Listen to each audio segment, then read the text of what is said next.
paglobo ng utang noong panahon ni Duterte ay dahil sa pandemya. Dahil sa COVID-19, napilitang humiram ng malaki ang gobyerno para sa ayuda, health response at economic recovery programs. Presidente Ferdinand Bongbong Marcos Jr., 2022 to present.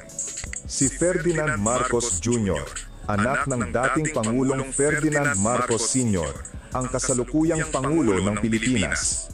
Sa kanyang termino, nagpatuloy ang hamon ng mataas na utang na iniwan ng pandemya. Sa kanyang unang taon bilang presidente, ang utang ng bansa ay nasa 13.4 trillion pesos. Sa kasalukuyan, taong 2025, ito ay umabot na ng halos 17.6 trillion pesos.